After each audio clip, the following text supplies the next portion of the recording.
How to fix the problem of no music results found on your Instagram. Hi guys, in this video I will show you how to fix the problem of the music on your stories, the message of no music results found. It's so easy and quick, so let's jump in.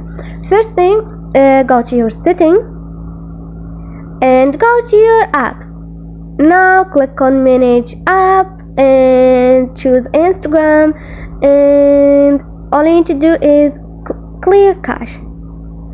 Now click on clear cache and clear your cache. Click on OK and turn back. Go to your Instagram now, for example, and now click on your story and try this time. If it doesn't work, click on your profile, click on those three lines and click on setting and click on help.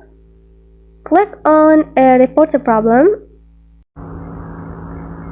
and now all you need to do is take a screenshot of the problem and explain them what happened or what is not working on your Instagram, and they're gonna reply to you or solve your problem.